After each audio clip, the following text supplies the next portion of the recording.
Hello, hello, everybody. Hello. Miss Amber, how are you doing this evening? I am fantastic on this Thursday. How are you?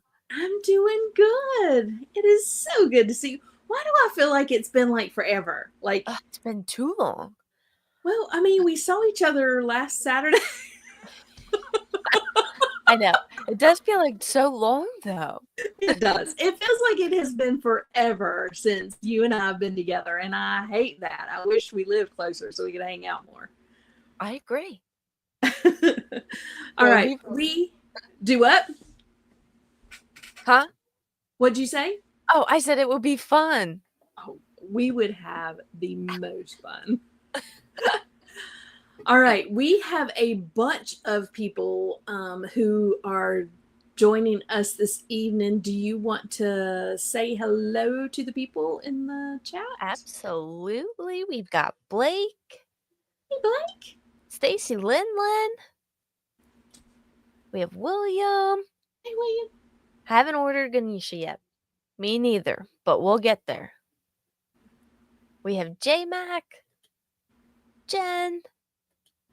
Twizzler, 19. Kevin McCoy.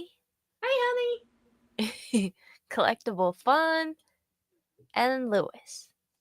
Hello. Welcome, everybody, and thank you all for jumping on with us tonight. We are so excited with our guest tonight. We have been trying to work out the schedule so that we could talk to our guest for a long while.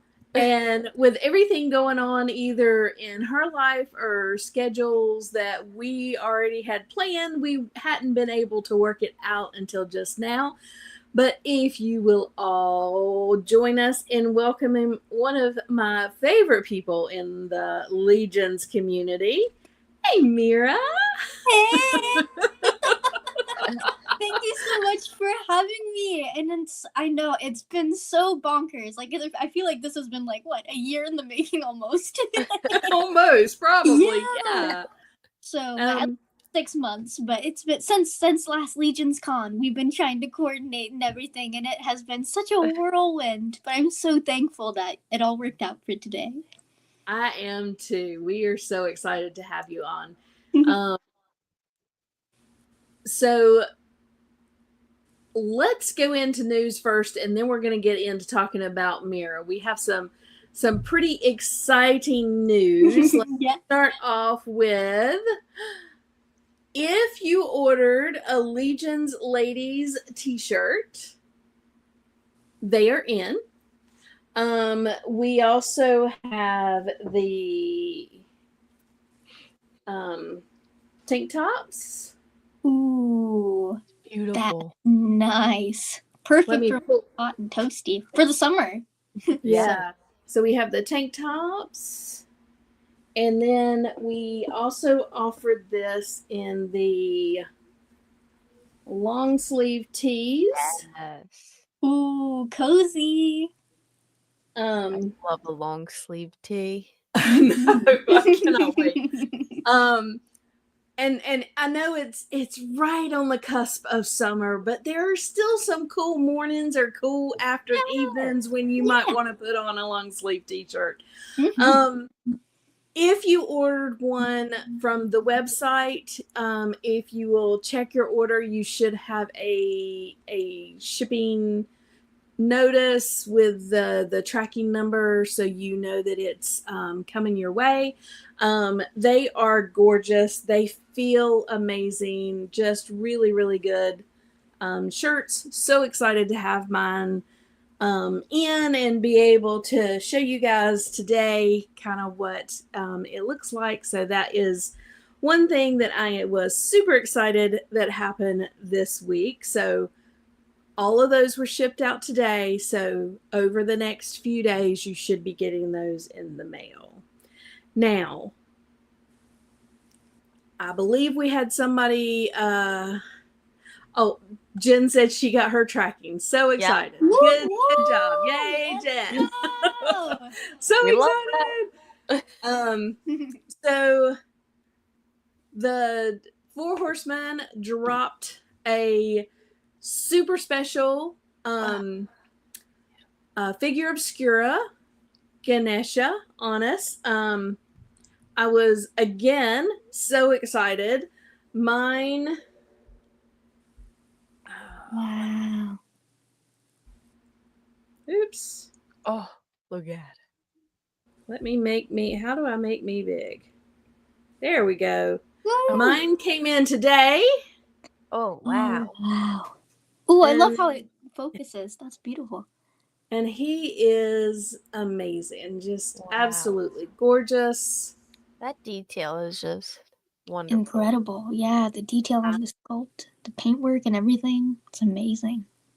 So we, Kevin, we literally got home today and took it out of the box. So this is the first time that I've really gotten a chance to hold it and play with it. And it is amazing. So exciting to have it here. But what about these amazing photos from Trevor? Gorgeous. He just does such a phenomenal job, right? Never ceases Incredible. to amaze me. Yeah. Really, he does it. Like every time he does like a new picture, I'm like, Jesus, Oh, that's a great one. there goes the last one. Yeah, like I feel like it's constantly evolving, like the Yes. lighting, and also like in that previous picture, the perspective, and it really brings you into the image, and it's like you're there, you're kind of peeking into that little window. Yeah. And I love the perspective on that. It's so good with the light in the background. Yeah. It kind of, you can feel the movement in the image, like it's like you're walking into that story, which I think is so powerful. Yeah. The box, again, Nate Bartsch did an amazing job on the box, and the background inside the box was done by, oh, why can't I think of his name? Didn't write it down, but there's another artist that did part of this box as well, which is absolutely gorgeous, and I'm sure it's on the box. I just don't have the box up here. Kevin has that downstairs, but such a gorgeous figure, and all of the stuff that you get. I mean, Look at it all. This is like fruits. Insane how much stuff you get, really. Yeah. So much good stuff. They're just amazing. I know that a lot of people were so excited about like the rat and about the fruit and about the candy in the bowl. I mean, so much goodness here. I think it's a great figure. They did such a good job with it. Yeah. I love the jewelry too, all the different bangle options. Really great for, and that axe too, I think is really great customizing potential too. Right. Yeah. I know that there have been, some people have said that the waist connection, if you play with it too much or whatever, it'll pop open. Kevin and I haven't played with it a whole lot, so I don't know a lot about that, but I do know that it is a gorgeous figure, and I have held it in my hands and played around with it and not have any issue with it. But just gorgeous. Again, yeah. Eric knocked it out of the park, and I don't know who painted this one originally, but wow, they did a fantastic job. Oh yeah. Yeah. And those soft good pants too with those are great. Oh yeah. Yeah. And interesting. I know that Bill pulled it apart and showed you those pants, and that was very, very interesting how it all how it all connects together. Yeah. There. So my understanding is they had the first drop last Saturday, and then they're going to drop again more of them sometime in May. They said it could take up to three weeks to get all of these out. Even if you were the first order to go through, it may take a little while to get it out to you, so not to stress. You will get them. So yeah, just again, great figure. It's going to come up again, and yeah. This weekend, we got the ToyCon New Jersey. Oh, awesome. And when I was reading about ToyCon New Jersey, they did say that they would have a handful of these there. And of course, they're going to have the Barbarian Builder there as well that everybody is picking up at the cons. Again, limited numbers to, I don't know if it's going to be one per person per day or one per person. I don't know. But there's limited numbers. So just know that when you go get in line, there's going to be limited numbers. Now, Amber, you guys usually go to this, but you said that this year you didn't think you were going to make it. Yeah, it's not looking like we're going to make it, but that's okay. All our friends will be there. That's right. And we get to live vicariously through all of you that go. Yeah, that's true. That's always fun too. Yes, I love seeing the pictures and the videos and getting to see everything. So I am looking forward to seeing all of that. And then, of course, this weekend also is the Chicago Toy Show. Wait, that's so funny. That's so funny. Oh, we'll get into that in a bit. I've heard really good things about this show. Yeah, the Kane County Fairgrounds is this weekend as well. So again, my wife is going to kill me. Guys are running the table for Four Horsemen at the Kane County Fairgrounds for the Chicago Toy Show. Should be able to get your Barbarian Builder again. Probably limited numbers, but it should be there so you can pick it up. And we cannot wait to see pictures and stuff from here as well. Living vicariously through everything. Absolutely. Yes. Yeah. Then next weekend is the Lehigh Valley show. Yeah, we'll be at that one. Pennsylvania, yep. And Amber and Rye Guy are going to go to that one. Also, if you're in North Carolina, that is the weekend of the North Carolina Underground Toy Swap at Cromag in Durham, I think.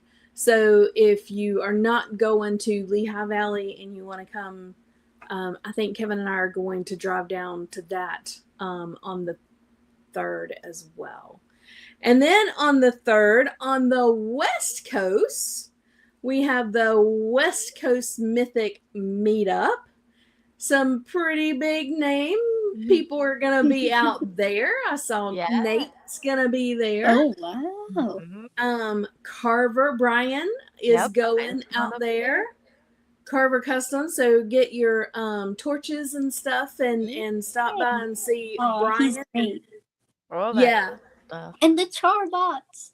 Yes, the Charbots. And make sure that you buy stuff from Brian because, you know, he's going down there, so he's got to pay for his trip down there. So you guys be nice to him.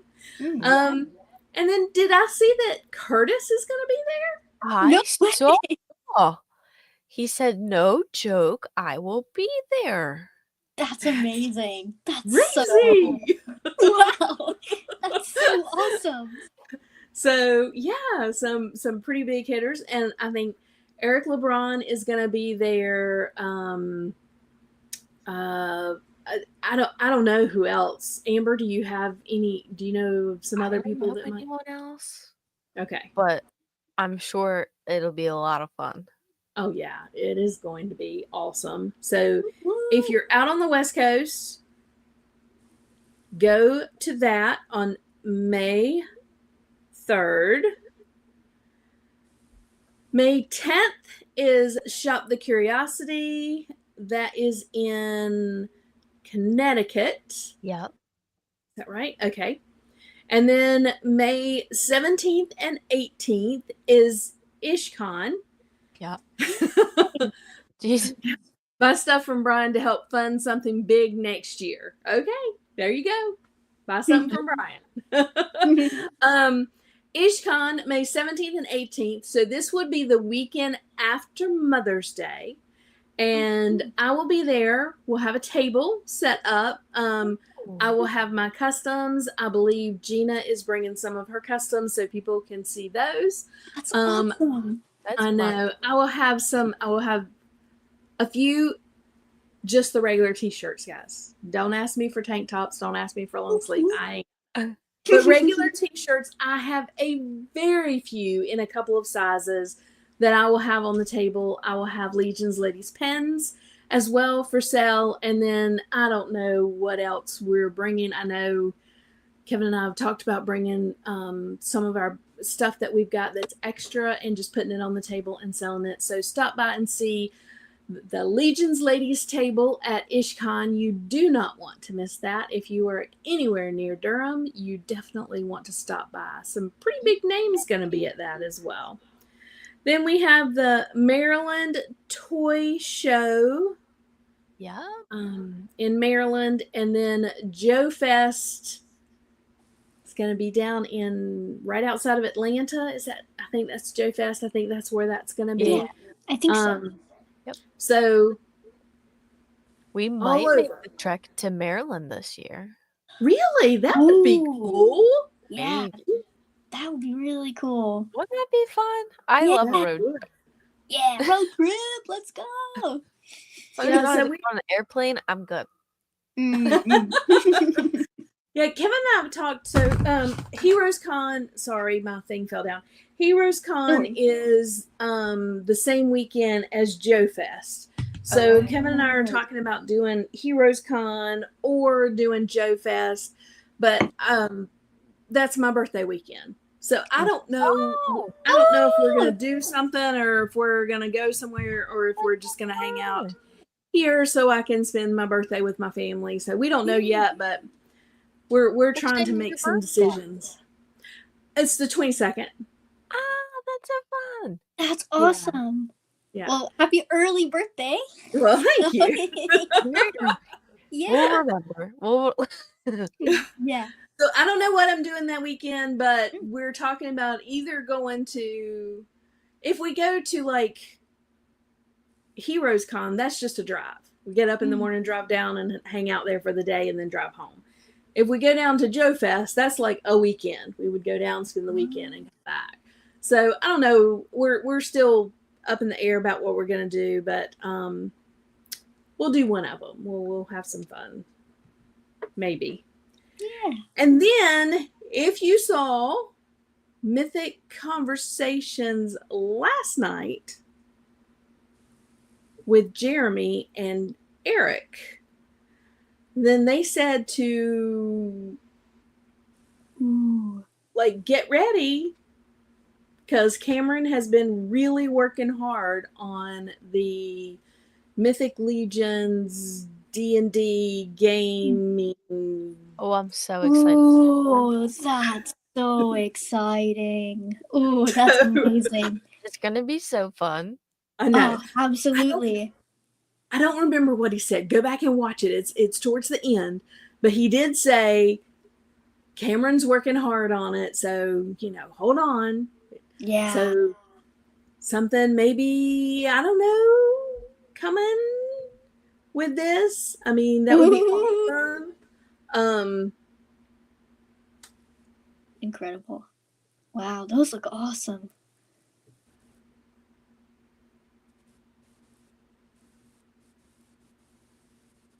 Sorry, I was reading Kirby. Yeah. Oh, I was about to say, Kirby said if anybody's in Austin, Texas, May 17th to the 18th, he'll be at the Pinnacle Women in Medicine Conference. Come say hello. He's the token male DEI hire, but Toy Toy is like a block away and they have legions. Ooh. That's fun. Yes. I hope the conference goes well. Love a good conference. That's awesome. Yeah. Kirby, I hope you enjoy and have a good time. And yeah, if anybody is in Austin, Texas, and I'm gonna be jealous, I would be up at dark 30. My dream has been to be up at dark 30 and get in line for barbecue there in Austin. That dude's name is right on the tip of my tongue and I can't remember it, but one of the best barbecue places in Austin. I've been wanting to go. Franklin's. I've been wanting to go there so bad. I'd be up dark 30 in line at Franklin's waiting on some barbecue, man. That's so real, you know. Good food is important. It's really It's important. I'd be right there with you. Look, Kevin was there for you. He helped you out. I know, Kevin. Man, I love you, honey. So, but yeah, Franklin's. That's some good barbecue. Every time anybody says Austin, I'm like, let's go get some barbecue. Ooh, that's awesome. I gotta add that to my list of places to go travel and visit too. Austin is a great city. We love that part of Texas. We spent time in San Antonio and it's gorgeous. We love it. That's so cool. All right. Kevin also said something right before we jumped on, and I don't want to say it wrong, so forgive me. Disney and Hasbro renewed their licensing. 20 years of Marvel Legends continues, and Star Wars stays put as well. Oh, wow. That's huge. I didn't know that, all that. I didn't know about the licensing stuff. That's my dad knows all about that stuff though, so he teaches me. That's good. I'm sure that's great news. I'll have to tell him. So yeah. Good. But now you're coming to him with the news. Yeah. We help each other, It's all good. Yeah. Oh, that's funny. All right. Real quick before we start the questions, because I know a couple of days ago you made a post and yes. and really want to touch on that and let everybody know. So your dad was very sick and had surgery. He did. Yes, it was kind of sudden. So we thought it was pneumonia at first, actually. So he was having some difficulty breathing and stuff. We're like, oh, we'll take you to the ER, make sure you get checked out, and we'll get you back home in a jiffy. And it ended up being a little more complicated than we thought. And so it ended up being, it was a mitral valve prolapse. So it then kind of in his heart, it caused like a rupture in that artery. And at first they thought they'd be able to stitch it up and it would be no problem and they'd be able to get it to work. But they ended up, based off of the different imaging, that they didn't see some stuff, so they had to do a full replacement of that valve. And so, but he's healing well. He actually just got home he was in the hospital for almost 3 weeks, but he just got home yesterday, and he's been, moving, he's been moving around and stuff, and it's good. He was stuck in bed for a little bit, but he's walking around, and I helped him pack some boxes today. And so he's taking it slow. You got to take it slow. You got to, especially from a big surgery like that. Yeah. You gotta take it slow. You gotta rest. And last year I had some big surgeries, and so it's kind of me getting to help support him through this process too. And so it's not easy, but it's definitely I'm really glad I can be here to support him through his recovery process. And his heart makes a little tick noise now, because you can actually hear the valve. And so that's why I kind of dubbed him the Clockwork Dad. So he's Father Time, get to time. Maybe I'll do a homage custom to that journey. I think that could be something that could be really powerful. And so, but I think it's a complicated, thinking about, as somebody who has a low vision disability and who has chronic pain, thinking about how can I support my dad through his own journey, and thinking about when you go through such a big surgery like that, sometimes your capacity changes, and you learn. I'm learning a bunch of good heart healthy recipes, and so I'm cooking a lot more, and so thinking about the optimistic perspective, like we are eating meals together and cooking and helping, and I think it's in a way, although I think grief can be really heavy, especially when it's such a sudden medical thing that happens.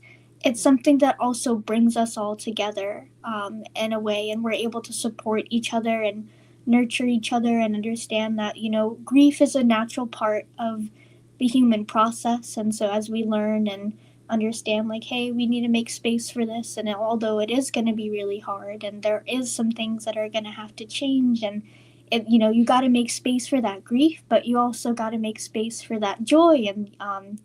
And so I think that's something that I'm really thankful that he's home. And like I ordered Ganesha, made sure that he's gonna be home on, so he's coming back on Saturday, the remover of obstacles. And so once so he'll be here on Saturday, and I feel like that was kind of, it's very serendipitous that he dropped and my dad came home the same week. So I think I'm really, it's the universe works in really mysterious ways sometimes. But although it was a big scare, I'm really thankful that things are on the balance. And we were able to secure a dragon too.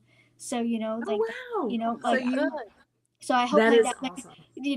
it was a little tricky, but I was like, oh, I got it. I can do a thing and make sure that we get it and stuff like that. And so we got a dragon coming, we've got Ganesha coming, and so we're still in the balance of making sure, and we're bonding over that. I painted a couple of heads I painted a goat head while he was gone and sent some pictures, and as he's recovering, we're hoping to slowly get back into painting. I'm like, hey, we can do like a head or something, start slow, and so just gotta pace. But we don't have to spend too much. I know there's so much to talk about today, but I appreciate you giving me space to talk about him. He's resting now, but he's home, which is great. And so we get to talk about customizing and slowly get back into that game too, which is good. Well, we got the pleasure and honor of spending some quality time with you and your dad at Legions Con this year. That was amazing. So it was. And so, when I read that had happened, my heart, I was just, Kevin and I were consistently praying and making sure to add you guys to our prayers. And I'm so happy that he is home. That is so me too. And the Cabal has been always so supportive, and everybody, even some people opening up about their own journeys and their own surgeries that they had, giving advice. That really means a lot. I was reading through and sharing them with him, and it gets me a little emotional, because there's so many people, it's the Cabal is so wonderful because it shows that you're not alone, and there's so many people who are, regardless of where you are, it's not just about the toys. It's about the community and space that we build. We meet each other at Legions Con. We support each other through everything that we're going through. It's not just, the toys are a piece of it, but it's about, our collective humanity and our passion for, and that zest for life, and about the diversity of the I know diversity is a buzzword, but the diversity of the human experience. And so the different facets of what it means to be a human. And so I'm really thankful for you guys. I'm thankful for the Cabal, and we're gonna find a way to make it to Legions Con this year. We're gonna make it work. So I'm very yes, I can't wait. So Brian said that your dad is Steampunk Pops. He is. He is a Steampunk Pops. He is. So I love that. That's it's perfect. I know your love for steampunk. I know you. I know, right? It is. He is. He's Steampunk Pops, and so we're gonna have to make a bunch of really sick, awesome steampunk customs. That's gonna be the plan for the rest of this year. Steampunk, let's go! That's right. Oh, that's awesome. I love it. Yeah. All right. So let's go. Okay. So for you, it's not going to be very far, but let's go back. Sure. Yeah. No worries. For me, it is way back. For you, it's just a little jump. Yeah, just a little jump. Yeah. art has been a part of you from a young child, is my understanding. So, oh yeah, happy to start from there. Yeah. Yeah. So let's go back to like, let's talk about when you were a kid and like your first memories of your artistic, wanting to be artistic. Tell me what that looked like. I think I've always been a really creative person. Like my dad always like kind of nurtured this creative spirit. He would read Lord of the Rings and Tolkien to us when we were young, and so he would do the voices, and then we would love to draw and think about the characters. And I made my own little Ent out of clay, and like worked on making the wood. Like I used different browns and kind of twisted it together so it looked like bark. And so I've always like loved to, like, I feel like, and we would build little fairy houses in the backyard. We had a little tree house where we would go and explore and talk. When in our first house, like we had a tree house and we would go explore, do build little fairy gardens. And so I think that's also creative. Thinking about art, like when I was really young in elementary school, like I would used to visit like one of my like younger best friends' houses, and we would go and we would draw and we would watch anime. So I'm a big Full Metal Alchemist fan. Like Alphonse is my favorite character, and so we would talk and make our own characters and draw and build out elaborate backstories. And so I think I've always had that kind of passion and that kind of creative zest for like thinking outside of the box in that sense. And then in middle school, like I got really into writing poetry. You kind of have that emo phase where you're like, I'm going to have my dark and broody poetry, and I wore a fedora. And I had a little purple trench coat that I would cut, and I'm moody and broody, but I'm also cool. And so that way I kind of, worked on experimenting and being artistic in my style too, and experimenting and getting comfortable with that in an artistic way. Because I feel like art has so many multiple dimensions. You can think about it from tangible when you're thinking about drawing and doodling, when you're thinking about physical building, like, building little dioramas and, using clay and building those kinds of things. And then it's also about like art in terms of storytelling and also in terms of music. I've played violin since first grade, and then played viola in middle school, and now I'm in my band. We can talk more about that later. And then let's see what more art. And I got really into painting in I think in high school. I mean, I've always loved painting, but I kind of did it like in 2D space, and like you have the Bob Ross videos. Like, okay, I'm gonna paint my happy little trees, and so I loved trees, and I worked at Mason School of Music, and so they had an art camp, and then they had a music camp, and I would volunteer and teach kids about art, and we'd have little doodle time. Like, oh, here, let me I'll teach you how to draw a little happy little tree, and so. I think that was something that I loved. I think it's just something that has been a part of my life and will always be a part of my life, because I also, like, my dad fostered this love and passion for what different kind of like I've always grown up reading comics. I'm like, why don't I try writing my own? And me and my sister have like this middle school draft, like that we've written like comics and stories and about different characters. I have this giant space entity. His name is Galley, and he like short for like Galactus, and he works with Monica, who has this cafe, and she's a Cyclops, and there's this whole political story on the object heads versus the Cyclops, and like and then there's this like there's like this there's angels and things. And so like I feel like art is a way to talk about how we experience the world and the way that we think about the world. We think about it from our own personal experience and use it to channel and talk. Like I've written so much poetry about my own experience, whether it was from like, thinking about all the different pieces of like, I don't know, like I think art allows us to hold a mirror to ourselves. We want to understand ourselves from a deeper perspective, and that's why I'm really drawn to like the skeletons and some of the dark. Like I love Necronominus and the zombies, because you get to hold that mirror and think about like the kind of spookier aspects of things.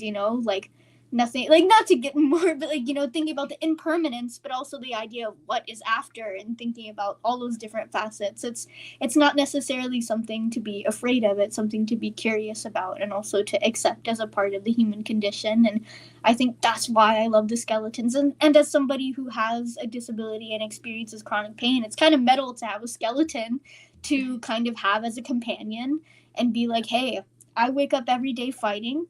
And to, like, my dad always has had this passion for horror. We have all the creepies, like, I'm trying to think about that comic series. They're like old, and they're like there's like a creepy, there's Tales of the Crypt, a couple of other different series I'm blanking on the name of, but like not being afraid to, and also like I've listened to like Necronomicon, some of those really spooky horror stuff. Like Lovecraft is like the existential idea of what it means to, like, what does horror mean. And so I think that's also something that is interesting too, is like using art as a mirror to look at the deeper part of ourselves and understand the darkness, but also understand eerie. Yes, that's it. You got, thanks, Kevin. Yes.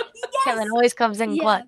Yeah, he's coming in clutch for real. So yeah, eerie. And so like I think that's something that's really powerful, is that art allows us to hold that mirror to the darkness that exists within ourselves. But also, as the relentless optimist, it also allows us to understand that balance between that darkness and that light, and finding ways to constantly cultivate that candle and that light and that passion, and work to not burn that candle from both ends, And so, it's a delicate balance for sure. But I know it was a little bit of a tangent, but I love art, and I love poetry. I love drawing. I love music. It's a huge part of my life, and it's going to continue to be a part of my life forever.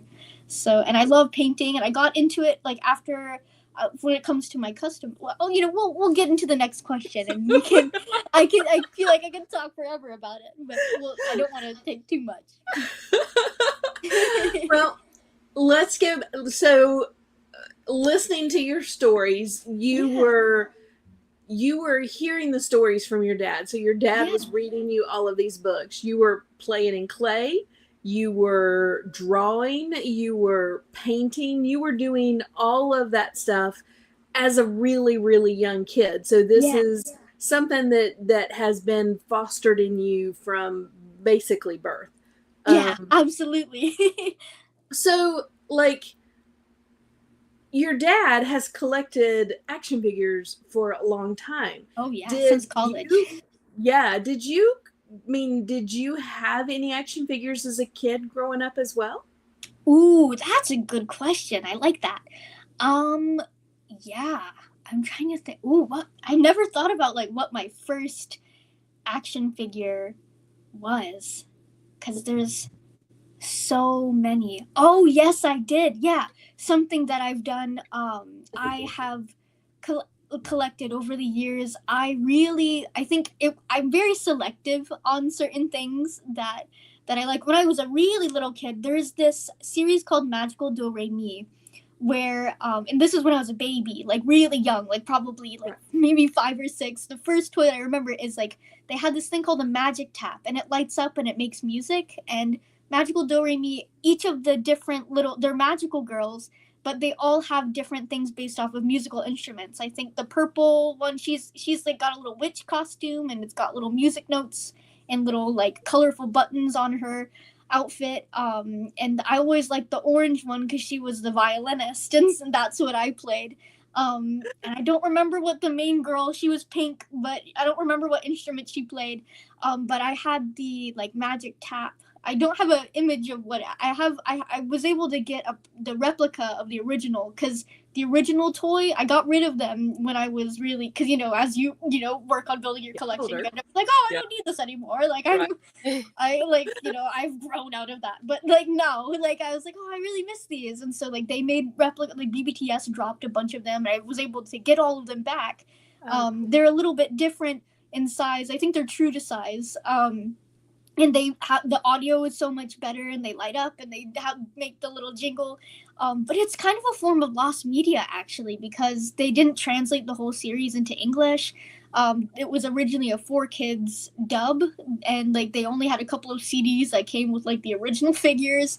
And I used to have the dolls. That they're like Barbies, but they had their little like fairy outfits, and so that's probably some of like the biggest toys that I remember having as a kid were those. And one was, so there's this video game called Portal and Portal 2, and Portal 2 ended up having figures of the two co-op players, Atlas and Peabody. They had NECA figures. I ended up getting rid of them because they're really delicate. And but I really want to get them back eventually. It's a little, it's a little pricey now, but I think there's a couple of different variations that have built them. I'm not sure if they have any die-cast versions or anything, but Portal and Portal 2 is like my favorite game of all time. It's like sci-fi. There's this giant robot named Gladys who is in charge of this Aperture Science facility, and you play as Shell, and she goes through all these different testing chambers. And there's even a little comic series based, like not a series, but like a one-shot that talks about how her character is strictly based off of tenacity. She never gives up. She's very determined. And so like that is a core part of her character. And she's a completely silent character in the game. She has no lines, and it's just her working through this. And Gladys is taunting you. And then there's this little British robot named Wheatley. He's voiced by Stephen Merchant. He's one of my favorite actors. He's so goofy. I love silly British robots is like my niche. And so, and I have a little tiny minifig of Wheatley, actually.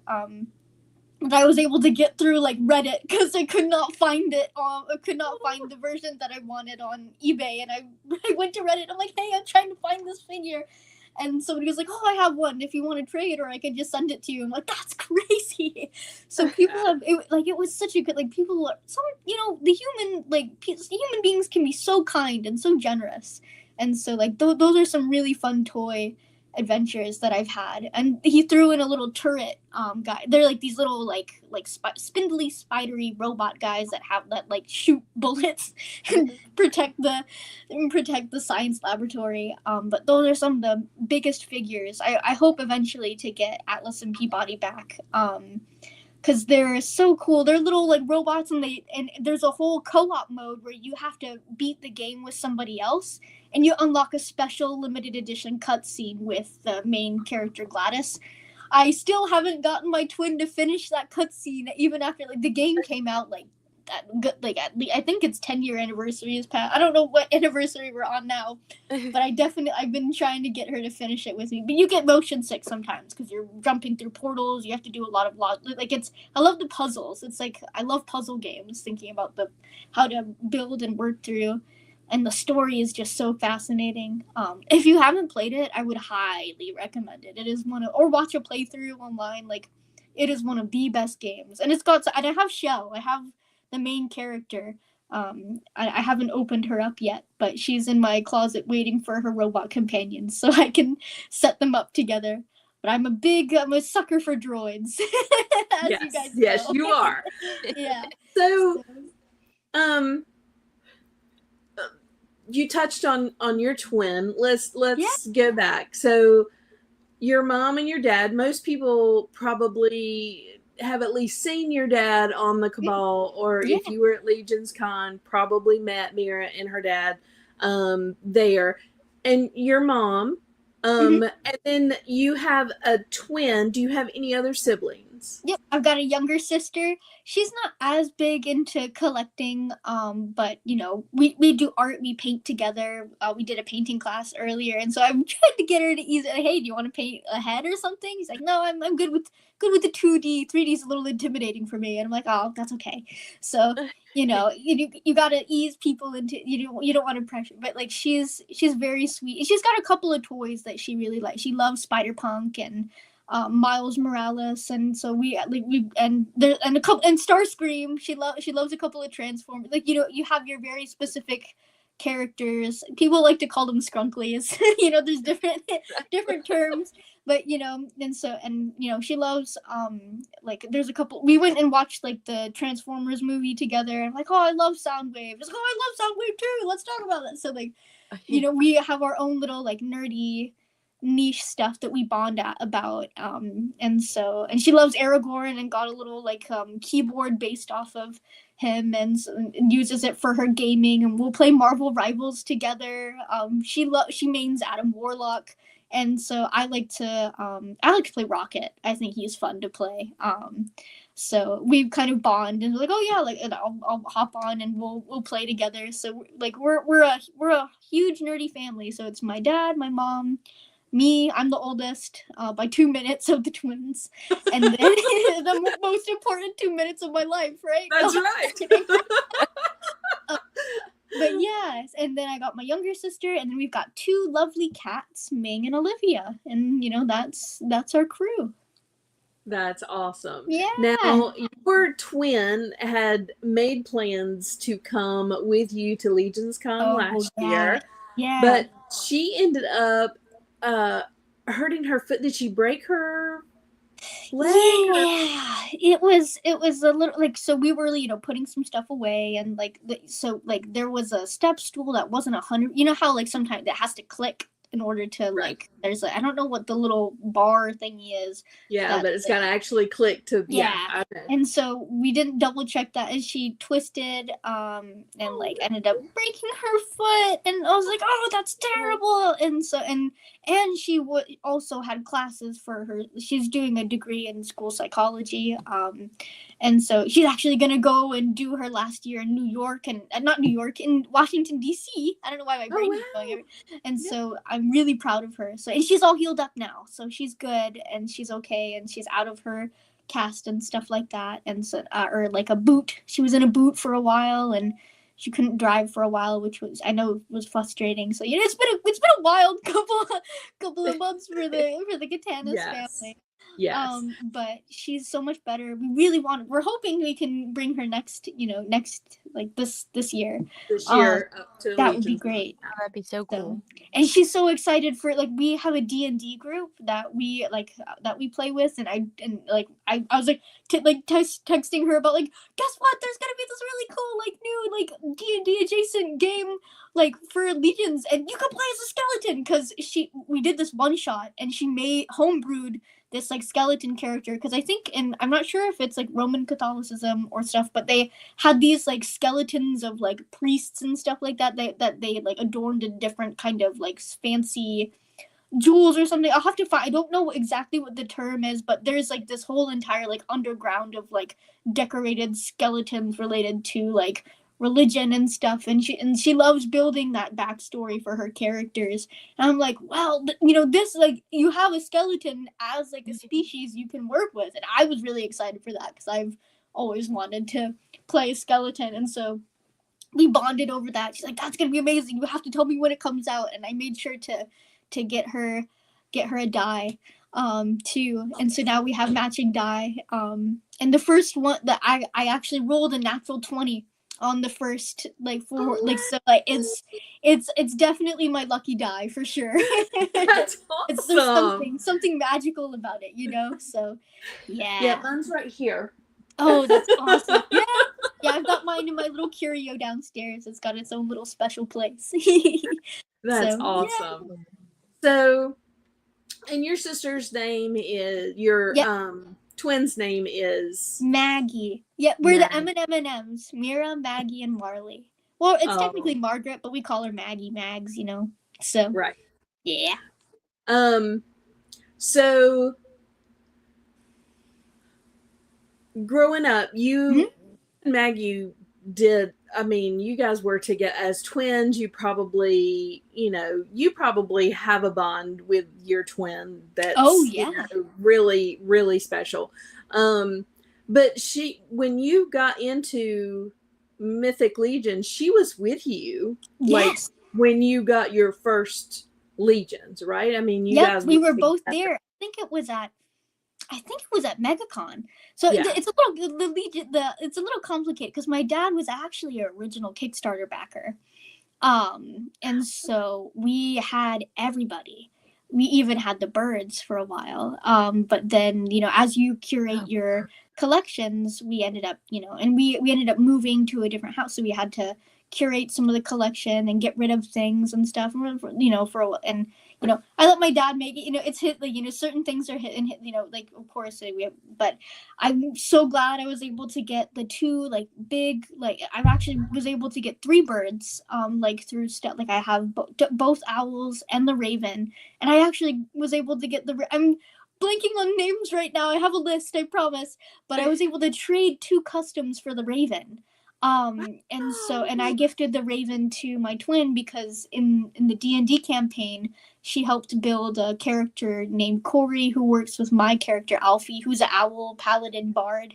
And so I was like, hey, like, thanks for helping making, like, and I know you weren't able to go to Legions Con this year, so I wanted to give you something special to kind of, memorialize that. And I know you were healing, and so I know you love birds too, and so she was like, oh, this is amazing, this is so cool, I can't believe you were able to get one of the birds. And so we kind of bonded over that. And so but my dad was original Kickstarter backer, and like we've worked to get a couple of like ones back, and we've basically I think we're almost all the way caught. I don't know exactly. My dad has a spreadsheet somewhere. Right. Yeah. But yeah, we kind of got back into it at MegaCon last year. And we each got our own kind of introduced it, because I didn't really even because my dad kept them in the box, and so we didn't really get the chance to play and tinker with them. But getting to talk with Jeremy and talk with I'm blanking on who all was there, but I think we spent a long time talking with Jeremy. And Maddie was really excited about like the story and the lore, especially about Artemis, and Alithia, she's a big vampire fan, and so getting to talk about that too was really amazing. Like, I know, like, Jeremy spent a long time talking with Maggie about like the book and about all the different story and the lore, and I got to ask some questions on like, oh, I really like the Silverhorn Sentry, but I'm a big fan of like birds and wings. Can you pop out like the horns and make it wings instead? Like, yeah, you can do, like, you can pop and swap whatever you want. And so I got my first 2 that introduced me back into it were the Silverhorn Sentry and Ilgar. And Ilgar, that armor became Olivan. And so from MegaCon, like, that became my first big custom that me and my dad made together. And yes, there he is. He's still my I love him so much. I think he's made of like 9 different figures. And yes, there. And so, and Kavar Customs, Brian, like, thank you for letting me showcase him like last year at Legions Con. That was so fun. He's got his little matching Charbot. And the really fun thing was I got to tinker with brown priming. So the Olivan's head is the only piece I think I painted. The rest is all pop and swap from Mythic and Cosmic. And then the Charbot is also primed brown and then painted with metallics. I think it gives it a steampunky flavor. That's my favorite thing. Unfortunately, unfortunately, they don't make that brown primer anymore. But you can always work from black paint, dry brush brown and things. Yeah. There's always ways around. And I haven't really done the army painter primer. I'm a sucker for Citadel. I'm sorry, guys. So. Although I have started tinkering with the Vallejo paints. They had or I think that's how you print. It's the V, yes. Vallejo, yeah, Vallejo. Okay, cool. And there was a metallic like medium, so it's like a paint that you can add to any paint that you want and make it metallic. And Curtis has gotten me on the So Flat bus. I love the So Flat paints. They're so smooth. I know creamy sounds kind of weird but like, you're not eating the paint. Don't eat the paint. Don't eat the paint. Don't eat the paint. But I will agree with you. So Flat are amazing paints. Oh, and yes, Stacy, there you are in the background. Yes. It's sorry, I had to pull that back up. Stacy's like, there I am. There, yes. That was amazing. So, when you realized, like, that you could pop and swap and then paint heads and stuff. That's like really when you like really got into the line. Oh yeah, When yeah. you could realized you could customize things in a way that kind of brought that to the forefront. Oh yeah, I got bit by the customizing bug because my dad actually originally he got a bunch of the droid heads from Kevin Olson, and had them kind of sitting. He's like, I'll paint these for you. And we got back from MegaCon, and I'm like, why can't I paint them? So like, he was like, okay, well I'll show you the priming stuff. I don't want you to I'll prime it, and then you can do whatever you want painting it, but I gotta help you with the priming. And I'm like, all right, let's do it. And so, he showed me the priming and stuff. He's like, you pick the colors, and then we can work from there. I'm like, okay, well, and I did some, I fell down the YouTube rabbit hole. I was like, okay, well, how does this work? How can I make it look cool in 3D? And he actually started painting on minis. Like, he made a couple of different minis when he was in college, and he painted and tinkered with that and did that. But he only did it and he's also customized G.I. Joes, which are, what scale is it? They're not 1/18th scale, I think, if I remember correctly. And so, but he's used to working in that smaller scale. But for me, it's easier to work in 1/12 scale because they're working on a bigger thing, and having some vision stuff, working in a bigger stuff and using magnifiers and stuff makes it pretty easy to get those details that I want. I mean, sometimes you have to take a break. If you're working on eyes, I have to do that 4 or 5 times before I get it to where I'm happy with them. But that's a standard, Right. But as working on those droid heads from Kevin Olson, I started with all of it. I'm like, wow, he's cool. I'm gonna build out an entire lore for him, and now I'm gonna start thinking about all what I can do now. And so I painted a bunch of different droids, and I love connecting with thinking about okay, well, what pieces exist in the parts library that can build out characters that I think are cool and unique. And there was the bone wings and things like that. I'm like, oh, you could do different angel. I love droid angels. I think it's so cool combining something that is that has that religious aspect, but also is connected to technology and evolution. It's that weavy, steampunky kind of. You're towing that line. Yes, yeah. I don't remember what I named this guy, but he's fun. That head is now on a cosmic body, but yeah, he's cool. I love that. The gold and it's so steampunky. And so a bunch of different. He's great. Yeah, I love the droid angels and getting to combine different pieces and things like that. There's so many different things that you can do. And so as I start, I worked on all of it, and then I painted all the droid heads, and then I got Gregory Schmerberger. I'm so sorry if I butchered the last name. But he was the first person who ever commissioned me to build out a droid, and I made an entire backstory and gave her a character sheet, Edith Daifa, and she works in the ocean and stuff. And so that was really fun. I was like, wow. And so we did a little trade, and I really enjoyed that. And then Dirk Designs was like, hey, I really love the work that you're doing. Why don't we collaborate on something? Whoa, that's really cool. Let's do it. And that's how Dr. Omnia came to I love building the backstory. And he had this design. I'm like, what if we made it to where you could see her brain?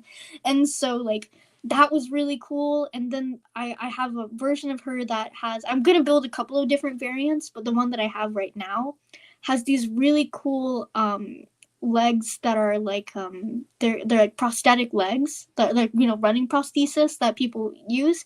And Kevin Olson made those, and so I kind of had to tinker because they're made for the male cosmics, but I was like, I want to use it with the lady cosmic, and so I had to put some green stuff and some sticky tack to get them to fit in there. But she was really fun to build, and all of the proceeds from that head went to the March of Dimes Foundation, because I was born as a micro preemie at 26 weeks, and so I was in the NICU for a while, and so the March of Dimes really helped me and my family as I was during that critical moment. So, and because it's a journey, life's a journey, and so I wanted to find a way to give back to an organization that helped me so much and allowed me to get to where I am today. I'm able to do the arts, and it's been quite a journey, of course, but I'm so thankful for them, and I would love to continue to do that. And that's something I love about the Cabal. I'll see posts, sometimes when you're having a really difficult time, you reach out to that community that has space and can hold that space for you, and everybody just lifts each other up and allows for that opportunity. Like, hey, let's collaborate, let's find ways, let's think about it, like, let's go support this. And hey, like, if you're having trouble, like, medically, or if you're having mental health stuff, like, everybody is not afraid to jump in and check in, like, hey, I haven't heard from this person in a while, let's check in and see how they're doing. And so I think that's something that is really, really important, and I'm so thankful for the group. But yeah, that was a little bit of a tangent, but yeah. Okay. So Carver, Brian said, helping you set up your custom at Legions Con was a highlight of the weekend for me. That was so sweet. So sweet. It was definitely one of the biggest highlights for me. It was so cool. Like, the very first custom that I ever did, and people got to see, and I really appreciate the support and everything. That's just something too, like, especially as, like, having that budding journey, everybody's like, oh, this is so cool, like, let's talk and work on that, and like and people would ask and talk about stuff. And also, like, I got to meet Emo, like, and he would share and talk about his work too. Like, I'm a little squirrely now, but like, it's so, like, I think Legions Con, like, I was fangirling so hard, getting to like everybody who I'd seen in this digital space and getting to talk with, whether that's in the customizing studio. I'm hoping to hop back soon. I know I've been gone, but I'm things are really smoothing out. But I like getting to meet everybody who I had seen in a digital space, getting to see everybody in a physical space, and getting to be like, wow, it's so awesome getting to connect and meet you guys in person and just like exist together. And I think that's something that's really great about Legions Con. It brings everybody together, and old and new. Like, and I think, and everybody is just so welcoming and so kind. So many people would like reach out and be like, hey, like, oh my gosh, Mira, it's so cool to meet you. I'm like, wow, this is crazy. And like, but it's so sweet. And I remember, like, and it's so cool getting to see even like younger kids who are first getting into like Legions and getting to talk about that. I remember like there was a couple of kids who we were waiting in line, and I brought a bunch of painted pieces just to give out to folks. First come, first serve, Right. but like, sprinkle it around, spread that joy. And I was like, oh, hey. And we struck up a conversation talking about customizing, and I know their dad was like, oh, that's so cool. Like, I didn't even know that, that there was that whole customizing piece. I really just keep them as they are. And so I think that's something that's really powerful too, is like getting to bring collecting to a younger generation. Not saying like younger generation, but like, keeping that kind of, spunky culture alive too, and having it be like, connecting with the kiddos too, which I think is really sweet. Yeah, I know in the last couple of weeks on the Cabal, we've had several dads talking about their daughters who are getting into Legions, and so I touched base with each one of them and sent the daughters some Legions Ladies stuff, because I want to encourage them, to continue, especially the little girls, because guys, I think it's a little easier to get them into it, but when you have girls that sometimes they feel a little bit, I don't know, kind of, they're not a guy, and they're like, well, maybe I don't belong. I just want them to know that they do belong. Absolutely. So I sent them that. I thought that was really cool. And I'm really thankful. My dad has always been I've always been surrounded by nerd culture. Like, I've been to different kinds of conventions. Like, we started like Dragon Con, Star Wars Celebration, right. Like all those different things. Like, it's just a thing, But sometimes, I think it's difficult when you're thinking about like, well, this is Star Wars is like a guy's thing, or like people, or Star Trek's a guy's thing. People think of, but Star Trek's not. Like, me and my dad we're currently working our way through the next generation, and so like we get to talk about it and have like philosophical conversations. Like, oh, what is this? Thinking about life and, you know, acceptance, and like I love Data and talking about like his own journey and things, and Spock and the idea of, you know, the balance between the logic and also the human feeling aspect of that, especially thinking about law school and all that. Right. And so I think it's, once you find your niche and you find people who will be like, hey, let's nurture that connection, let's nurture that curiosity, rather than kind of try to make fun of it. Because I know, like, you know, I think everybody has experienced bullying at some point. Nobody should have ever experienced bullying, but I think it's kind of, especially if you're a nerd, that's kind of something that is part of what it, you know, part of the human experience. But, you know, Right. finding the right people who will be like, hey, I think that nerdy part of you was awesome, and let's foster that. Let's build that community. Let's chit chat about it. That's so important, especially for our young ladies out there. You guys deserve to be a part of this community, and you deserve to have that spark nurtured. And That's so, right. I'm always here to help, and, you know, so, you know, all that good stuff. So yeah. Now, Kirby did say, if you like Droid Angels, you owe it to yourself to watch the video for Glory Hammer's He Is Returned. Ooh, I'll definitely have to. I'm gonna have to write that down after the show. But I'm definite. That sounds so cool. Thank you for the recommendation. It's such a niche piece. And Mr. Ryan Clark, thank you for joining us. Thank you. Welcome. A great night. To meet Mira, because she is awesome. Oh, you're so sweet. And then William said, Mira is so creative. She's given dozens of ideas already tonight. Ooh, I can't wait to see what you got cooking. That's awesome. That's amazing. That is can't awesome. Wait. Yeah. But that, I love that you foster those ideas. Like, one of the things that I remember when you first came into the community and you first got into the customizing studio and were asking the questions and stuff, and then all over your Instagram. And by the way, Instagram is @the_relentless_optimist. You want to go follow her. Oh, thank you. So one of the things that I remember you sharing were a lot of you would draw out a lot of your ideas. Oh, yeah. And then kind of, you know, give it. And I love that. Like, I love that you drew it out and got an idea of kind of where you were going and started like really getting together the ideas that you had. And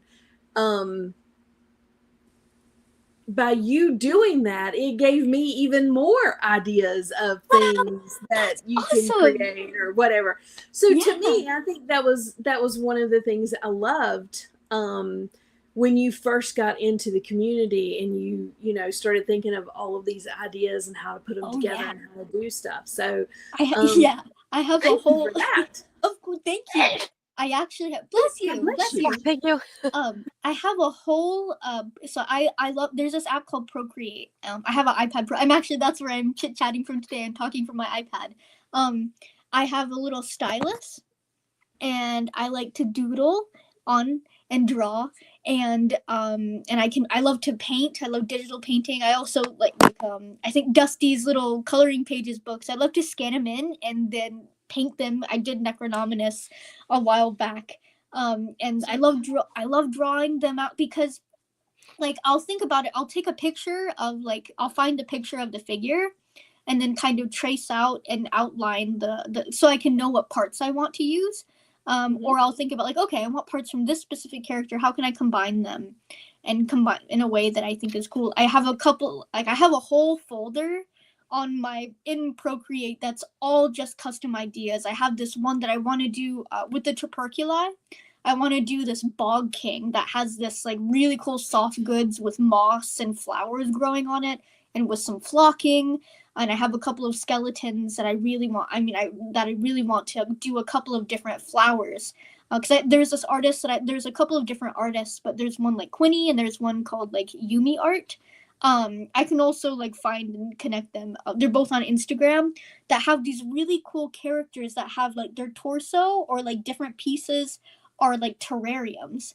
And so I think it would like they have plants and stuff growing out of the rib cage and stuff. And some I love flower language, like forget me nots and different kind like flowers, and the colors of the flowers mean different things. And so I want to do a couple of different skeletons with different flowers growing outside with flocking that have different kind of symbolism connected to that, because I think it's about being reclaimed by nature but also telling a story by that. And so I have like it's just about dedicating the time to doing that. It's going to be a lot of meticulous little pieces and finding what I want to do. How am I going to do the flowers? Like my brain, it just goes so many different because like what I love about the Four Horsemen is that they have so many different parts. Like I love like what really got me in were those engineers with those with the little harness that has that little glowing chest piece. I was like, this is so cool. And you can paint it whatever kind of colors you want. You can make it steampunky, you can make it dark and gritty and cyberpunk. Like there's so many different flavors that you can kind of like, and you can paint it whatever kind of color scheme that you want because it's such a blank canvas. And that's what I love about the engineers. They're just a blank canvas. And so, the cosmics really drew me in. And then once I got into like the mythics and thinking about different lady knights and things like that, like I have a couple, like there's this character Balance that I built, and she's basically like a knight who plays the violin, and she has this scythe that's based off of the eighth note, and she's been a character that I've had for like a story for a very long time, and I was like, well, she would be really cool as a character. And so, and I have kind of the pieces of what I want. I just got to think about how I want to do that. And I'm working on like a couple of homage customs. One of them is 2B from the game Nier Automata, which is one of the best games I've ever played. It's such a philosophical take on robots and humanity and existentialism and all that fun philosophy stuff. But yeah, I love I think drawing out, because drawing it out too makes you really think about like, okay, what parts do I want to use? How can I like think outside the box? And sometimes I'll draw something like, well, I don't know how I'm gonna do that, but we'll figure it out.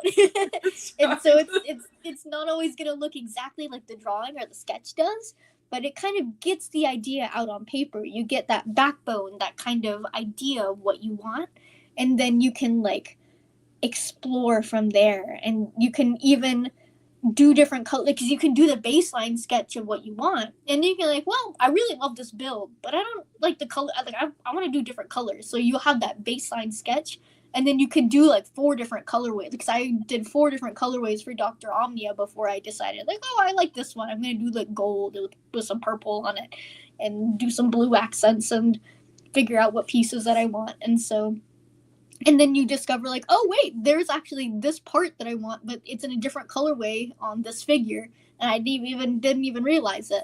So I think that's fun. Like as you start pulling apart, like I have all of these different parts bins now that have them organized by like, oh, this is a torso, this is a leg, this is like a shoulder, this is like a head. And so like I can kind of sit down, because like me and my dad spent a long time sitting and organizing the pieces that we had, so I can just go and kind of pick what I want and kind of figure out like, okay, how do I want to combine these pieces to build something. And sometimes something that is really fun is just getting to see what you have and then kind of be like, this is what I got. What can I do to work with these pieces? How can I sketch out something with these different parts?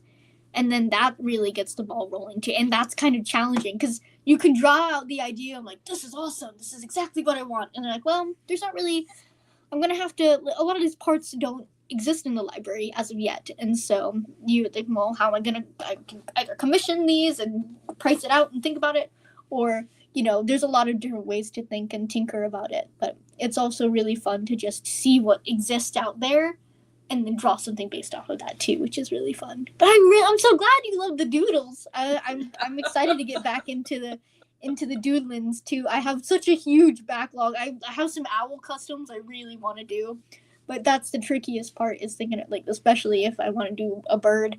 But I did do a fun owl guy. I think it was Thiago who did that kit. It was the dwarf owl. I apologize if I want to make sure I say names right. But yeah, So- that one is the Mythic Bits. That's the Valkyrie. She's great. I Right. love. And this one is one my dad did.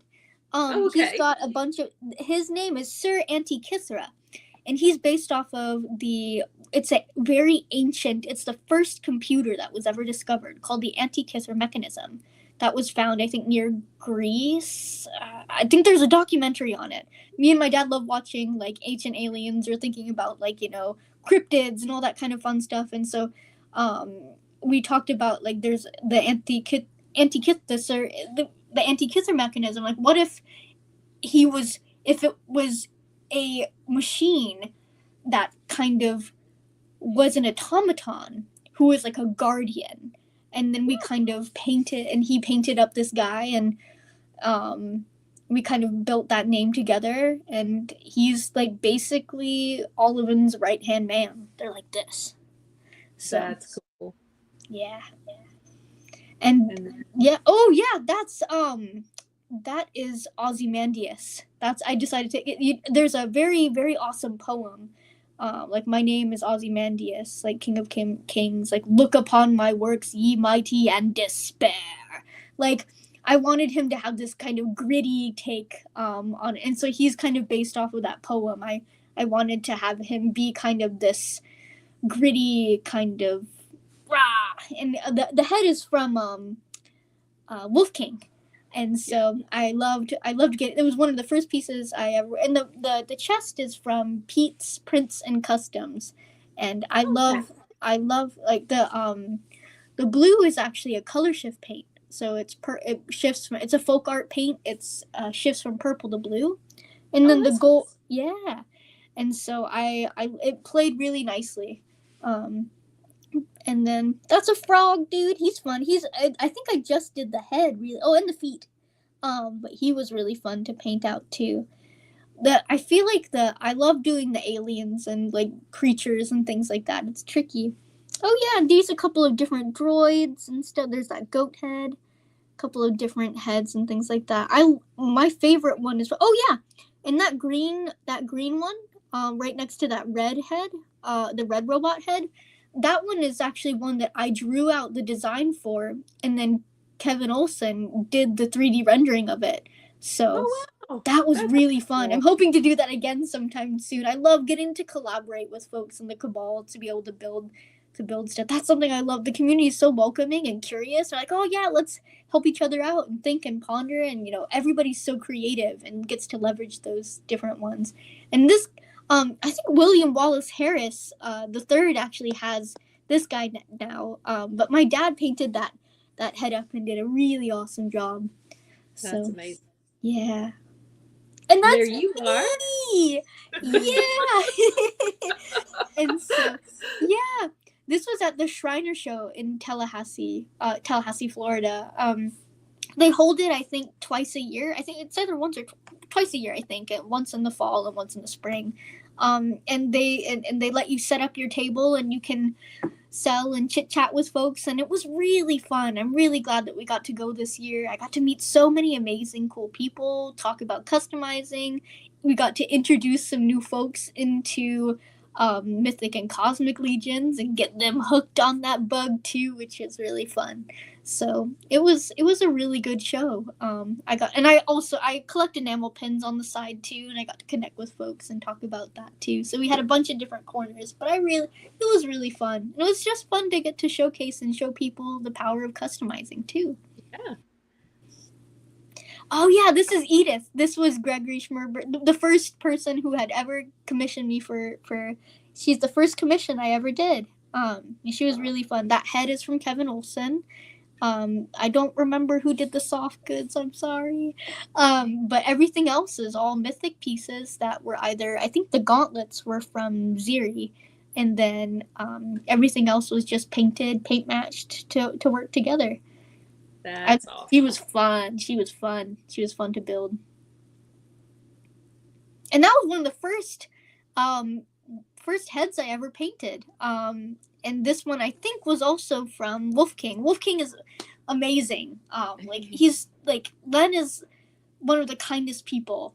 Like, it was so cool to get to, and he let me showcase a couple of customs at Legions Con as well. He let me showcase Ozymandias and then a king, like a alien, like a red alien guy that I had built out, which was really fun. But yep, I gave this one away when I was on Just Shelve It last year, which was really fun. Cool. Yeah. So I think Kevin Boots got that one if I remember correctly, but I could totally be wrong. I don't remember 100%. But yeah, that was one of the first heads I ever painted. Oh yeah, and that one was a cosmic head that I painted too, and I also gave that one away on Just Shelve It. Those are some of the first 2 heads I'd ever painted, and I love that. it was really fun.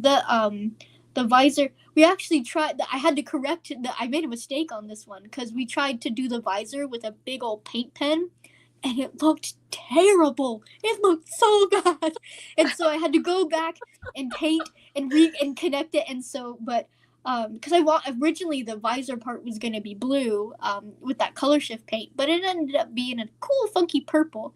And then I was able to do some kind of silvery accents, but it ended up turning okay. It was a learning experience. I learned so much from working on this piece, and I'm never gonna use a paint pen to try to do that visor again. So yeah, gotta stick with the good old brush. The brush is my friend. So yeah, a really thin one.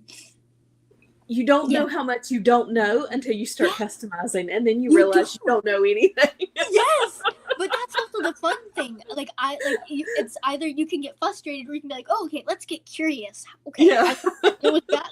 That was a learning experience. Let's try something new and try something. And you wouldn't have known if you didn't try and learn. Right. And so that's something. Right. Yeah. Right. So, oh yeah. So there's this really cool local artist. Oh, and that's Marley in the back in the blue. That's my younger sister. She's taller than I am. But yeah, we did this. So there's this guy named Jim Russell Art who does like 2D painting, and he does painting classes. And I was like, oh, this looks like it would be really fun. Do you want to do this with me? And the funny thing is, I actually paid for a class to do last year, but I wasn't able to make it because I had to, I had my own surgery stuff. And he's like, okay, well, I'll just give you credit, and you can just turn it in whenever you want. I'm like, well, I know it's been like a year since I had that credit. Can I still turn it in and join this class? And he's like, yes, you can. Bring your sister. And so we got to paint together. And hers was really cool. It was dark and moody, and he talked about how mine was he was like, oh, it reminds me of Monet, and Monet is one of my favorite painters. I love impressionistic painting, and I think that's something that's really cool about customizing too. Is you don't have to always go for realism, especially in the fantasy and sci-fi realm. You can do whatever you want. You can do whatever. I mean, people talk about color theory. People talk about all the different things, but the most important thing is painting and doing something that brings you joy and makes you happy. And if you're able to do it and it brings you joy and it makes you curious and it's like, hey, I was able to create something with my 2 hands. And if somebody resonates with it and thinks it's cool, that's awesome. If not, the act of creating is something that you do for yourself. And if other people connect with it, that's awesome.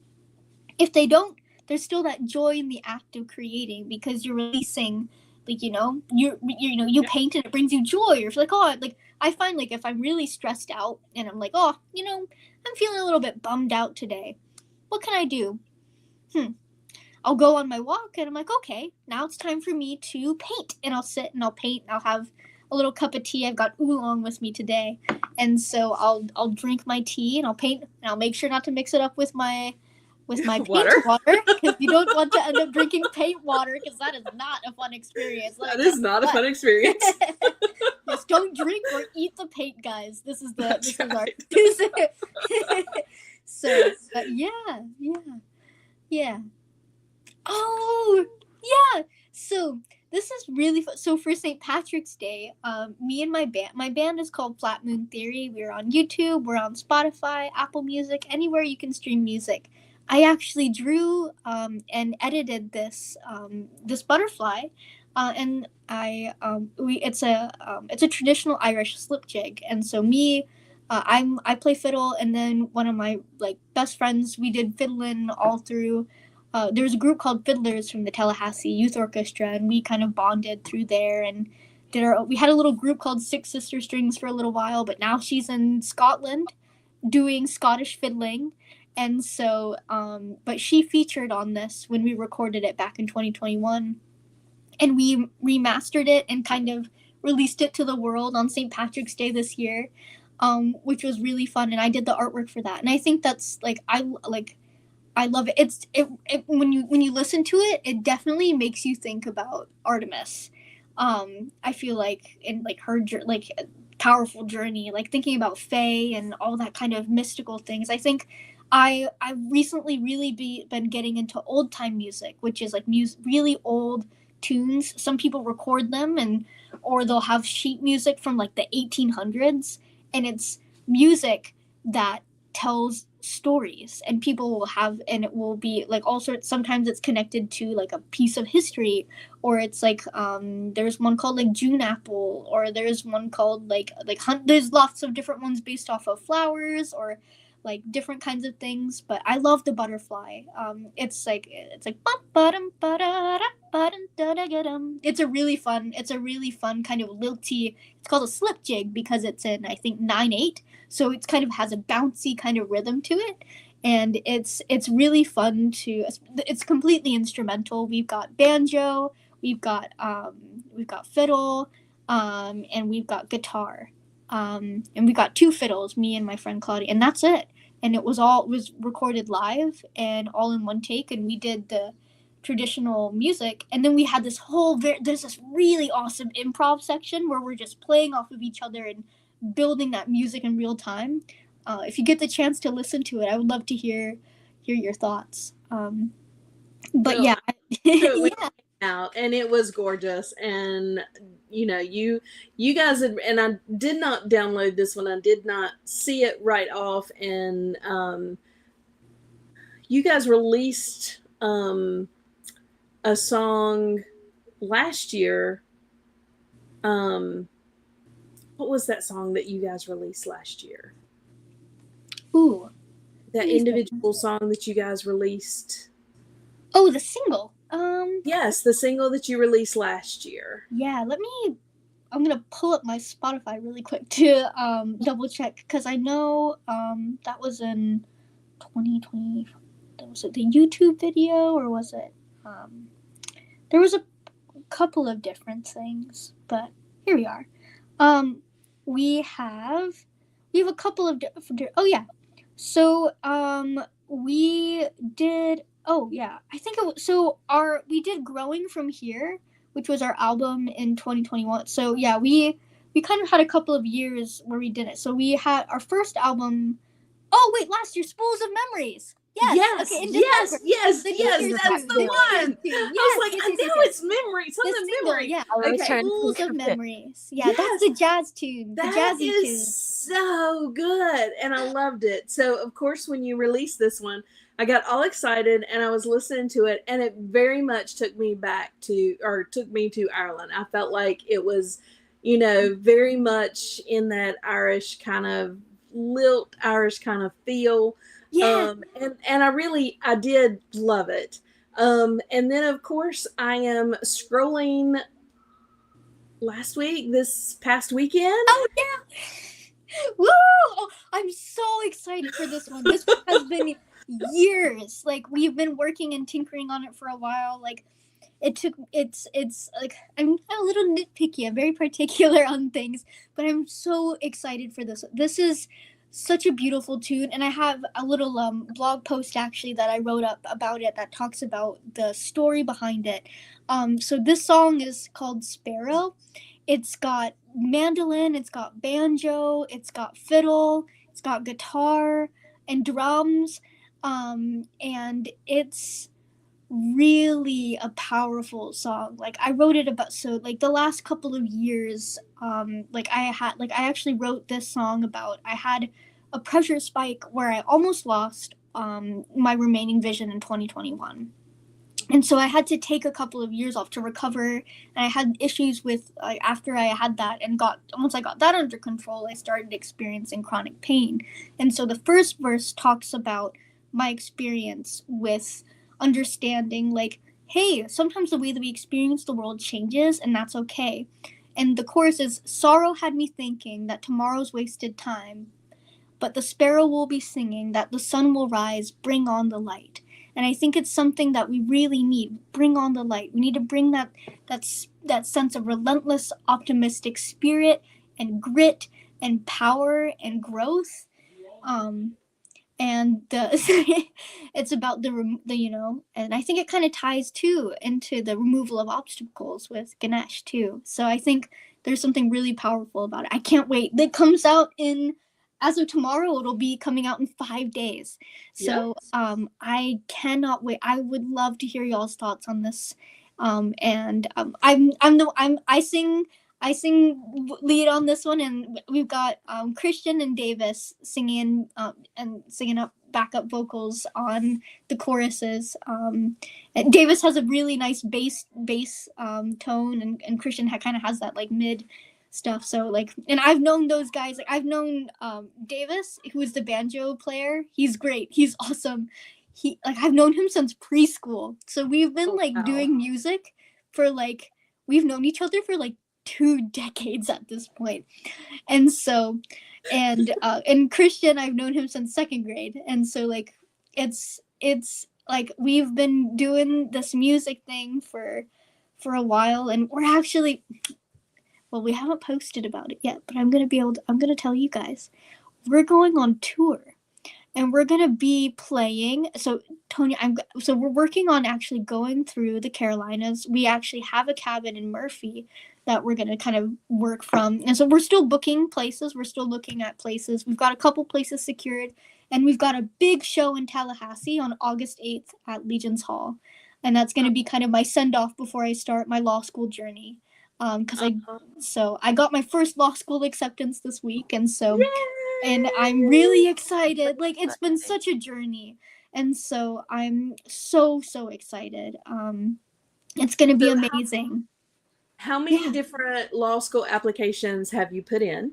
I put into 9 different schools, but this one was one of my top 3 schools. And I also got a scholarship to pay for half of my tuition. And so you can't really say no to that, right? And so it's depends on if somebody else comes back and says we'll pay for your whole. I know, right? And that's really difficult. You never know. But it was really between this school or another school in New York that I haven't heard back yet. But my best friend lives in Chicago, and so and I'm planning to go tour the school soon, and so but yeah, I haven't really talked about it much with anyone. So you guys are the first to hear about all this fun stuff that we've got cooking. And so, Tony, I'll keep you posted on where we're going to be playing. And if you have any ideas for venues, I'm always open to know, but we've got a couple places in the books. We're doing a lot of call-in these next couple of weeks to really solidify a couple more places, but it's going to be that first week of August. So I can't wait. It's going to be really fun. And it's just, I'm really excited. And so lots of things are, everything's in its right place. That's awesome. Yeah. So you have gone what through your education, what education have you gotten in order to be able to go to law school? To apply to law school? What have you got? I haven't really talked about that much.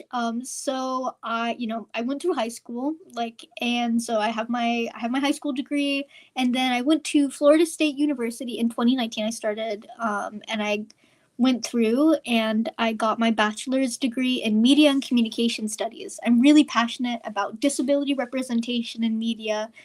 Daredevil, actually, and Matt Murdock really inspired me to want to go to law school because he has a low vision disability. I have a low vision disability. It's not something I talk about too much. I mean, I talk about it a little bit, but he also uses a white cane, and I use one at night.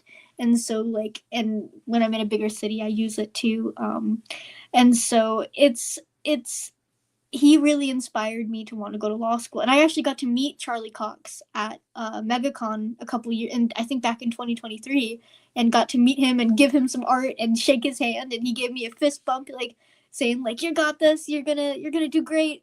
And so he was one of the sweetest, kindest actors I've ever met. It was so cool. Like what a pivotal experience to get to like talk with somebody who inspired you to want to go to law school. Yeah. And then 2 years later, after facing so many challenges, being able to, like, when it comes to studying, getting access to studying, and then, you know, medical stuff, being able to have an acceptance and be like, you're going to go to law school. Like there's somebody who wants to nurture that part of your journey is such an emotional and amazing experience. Yeah. And so got my bachelor's, and then I'm actually currently wrapping up my certificate in conflict resolution from Florida International University, and working on getting, and once I finish that, I'll have my certificate in Florida Circuit Civil Mediator certification, which means I can, you know, it's mediation works as something before you go to courts. You can work outside, and it's like, hey, okay, let's think about this case. Let's look at the facts. You kind of have to have a Vulcan mindset when you're thinking about it, but also balance it, thinking about Spock, the emotions and the logic. Like, how can we make sure both parties are satisfied? And so I also have that, and I also have done multiple different. I did a fellowship actually, and I was a part of the inaugural cohort of Harvard's Future Leaders in Law Fellows. And so I was able to spend a week at Harvard and get to connect with faculty and staff. And that really helped me build that confidence and build a network and connect with people and be like, I deserve a space and to be able to grow and bloom. And it was an absolutely incredible experience. And I also did the Coelho Fellowship, which is an international disability law and policy fellowship. Get to analyze some minimum wage policy, because right now you're allowed to pay like people with disabilities less than minimum wage based off of the Fair Labor Standards Act. Not to get off that high horse, but I've done a couple of different fellowships in the field of disability law and policy, and my goal is to eventually work in international disability law and policy in some capacity. And so, yeah. So now I'm going to go to law school. The other school I'm thinking about is Syracuse. That one I got accepted to is in Chicago. Syracuse has a joint program in international disability law and policy, but also thinking about like you can't, and the one in Illinois has a disability policy certificate. So like, and they have connections internationally too with and so there's so many different avenues that can allow for connection and blooming. And it's about school, but it's also about connecting and networking. Like I have friends who live in the city, so there's so many decisions and so many things. But I'm excited. I think, you know, there's just so much, and like music, law, all the different things, art. I think this is also a really important thing on, like, we're human beings. We're not just one thing, right? There's so many different things that make up who we have. Our job, we have our hobbies, we have our community. And so making sure that, like, you don't want to put all your eggs in one basket, right? That's right. So gotta sprinkle them out into different baskets. And I'm super thankful that you guys are a part of my basket. So, yeah. That's so sweet. So it makes me laugh. You've known them for a couple of decades. Like, Kevin and I are way past knowing each other for a couple of decades. And I'm like, I'm so old. Oh. But that's amazing, though, you know? Oh. Yeah. I mean, we've known each other since third grade. That's wow. That's amazing. And I'm a lot older than you. Oh. I'll be 25 in November. So such a baby. Oh yeah. That's exciting. I'm excited for where life is going to take you. I will say that I cannot even fathom like being around you and not smiling. I mean, your energy and Right? I mean, you just have to smile and you have to be happy when Mira is even close.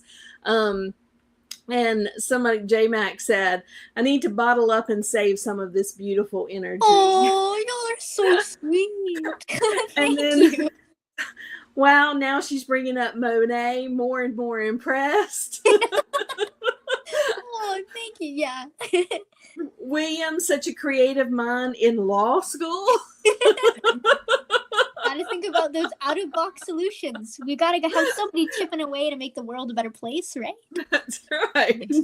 And then Alberto seems excited to be here. Mira, Mira, Mira. That's right. And Kevin, one of my favorite people. Oh, thank you.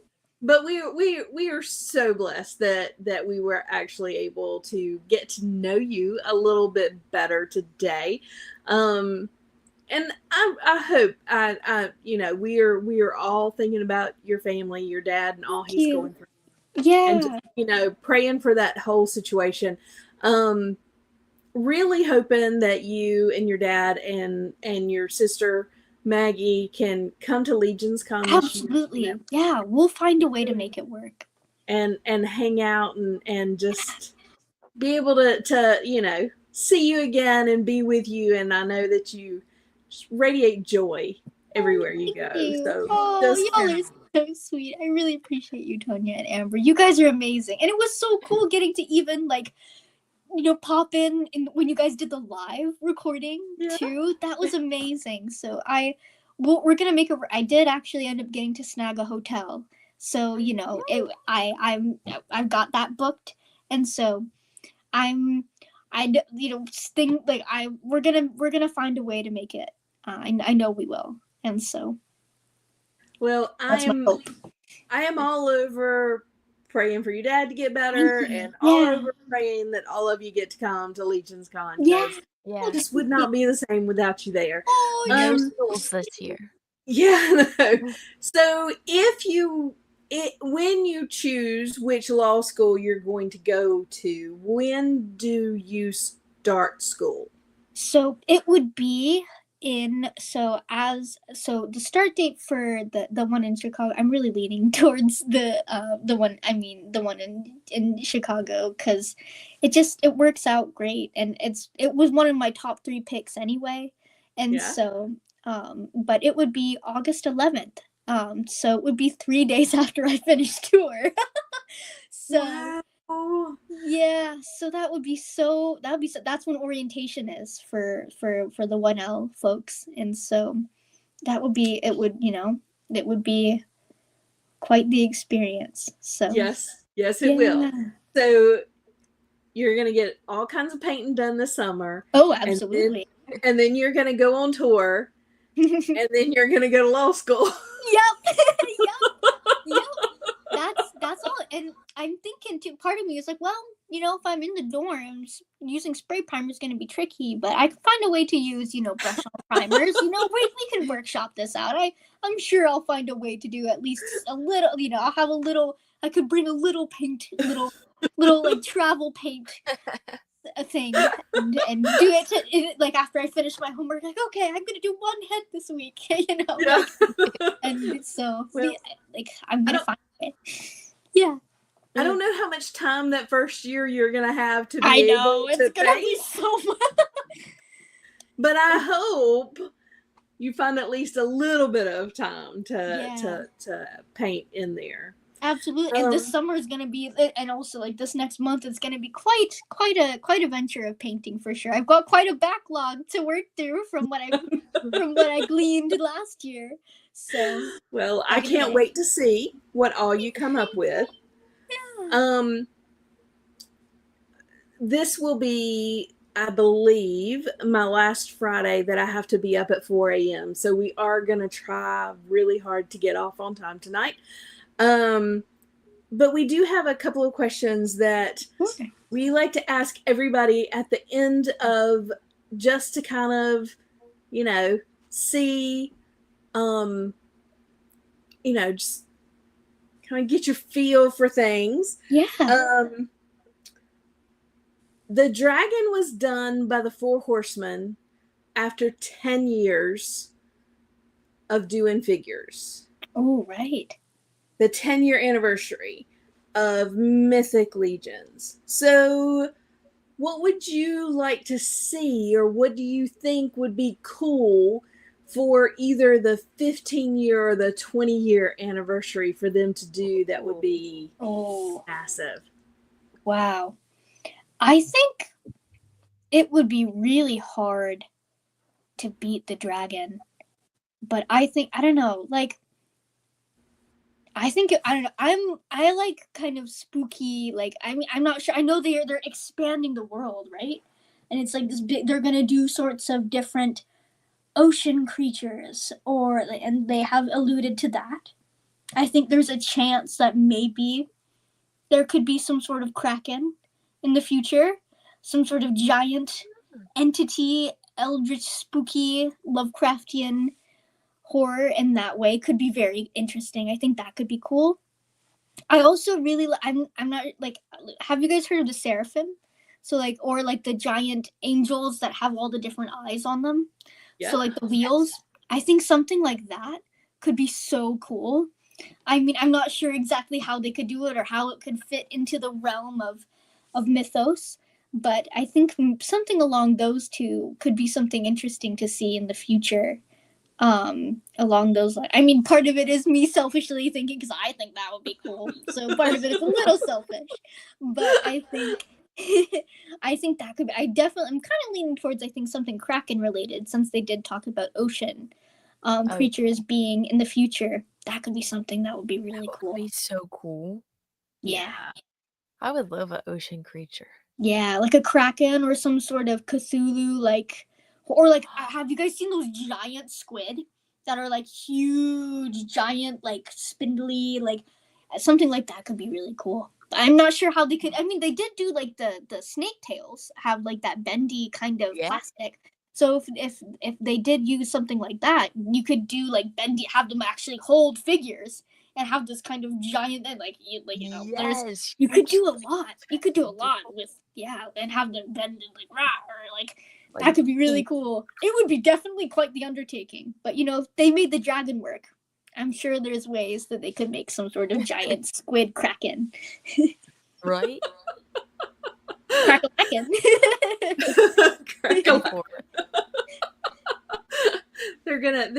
We're not gonna be able to spell it, whatever it is. Oh yeah. It'll be something. It'll be magical. It'll be magical. Oh, that's fun. Thanks. And Amber, what is the last question that we always ask before we end the show? We love this one. So what is one thing that you can tell us that you haven't told anyone else? Ooh. Well, I did anyone else? We like secrets on this show. Oh, secrets are tricky. Well, I did actually technically share the tour that I haven't. You did, yeah. That is true. We thought you might forget. So, I don't know. Oh, and I did share about the secret file of all of the archives of customs that I haven't necessarily. I like to wear my heart on my sleeve. So I don't know. I'm trying to think if there's anything else that I haven't told anybody else yet. I don't know. I feel like it's well. I also did spill the beans about law school too. So I don't know. That's 3. You guys got 3 actually. I guess really we have had So I guess I get to wiggle my way out of this one. Maybe you'll have to catch me next time. Maybe next time. No, just kidding. You'll get another secret. Oh, Mira, we have had the most fun. Thank you so much for joining us tonight. I loved it. I appreciate you both so much. Oh, well, we appreciate you. And you just, like I said, you bring light and joy wherever you go. So just know. Keep us updated on your dad and how of he's course. doing. Yeah. And let him know that we're all, the whole community, behind him, thinking about him. Yeah. And cannot wait to see you guys at Legions Con this year. Absolutely. It'll be wonderful. I can't wait. It's can't come fast enough. I know. Reminder, ToyCon New Jersey this weekend, as well as what else is this weekend? Was it the Chicago Toy Show? Or Chicago, was that Kane County Fairgrounds, Chicago Toy Show this weekend. Then next weekend is Lehigh Valley and the Mythic Meetup in California. And then don't forget IshCon coming up after Mother's Day in May. Yeah. And Shop the Curiosity. Yep, Shop the Curiosity. Whole bunch of different things coming up. So you guys, I know. Amber and I will be at certain ones throughout the summer. And Mira, are you thinking, do you think that you will be able to set up another table somewhere down in Tallahassee before you go? Is there anything coming up that you're going to be able to set up for? I wish that I knew. Well, who knows? Maybe when I'm on tour, I can bring a couple of customs with me. Yeah. So I might, I'll keep you guys posted on that, and I'll post in the Cabal too. I don't have any that it's kind of spontaneous, actually. It's really funny how that works. They'll be like, oh, we're doing this thing. And I also sometimes when the Forgotten Toy Box does some sidewalk sales, like I like to go up there, but I think, most of I'm gonna help, things are kind of up in the air right now with my dad, and so, but I will keep you guys posted on things. And if you guys, and I have a couple of painted, I have some heads and some customs that if folks are interested, I'm thinking about posting them in the Cabal. I'm working. I got to trade. I want to, I want to get back into the swing and get some wheeling and dealing. So, so we'll figure it out. Yeah. And so if you want a wheel and deal, hit Mira up. Oh yeah, feel free to PM me like, hey, you got any painted stuff? I've got almost a whole little spool rack of heads that I just haven't had the chance to post yet. So if you want first dibs, you gotta PM me. Yes. So, yeah. Make sure to let Mira know if you want to do some wheeling and dealing, because she is always open for some wheeling and dealing. And you'll make sure that and you'll make sure to post in the Cabal if you're going to be anywhere set up. Oh, 100%. Yeah, absolutely. 100%. Right. Sounds good. Well, everybody, thank you so much for joining us tonight.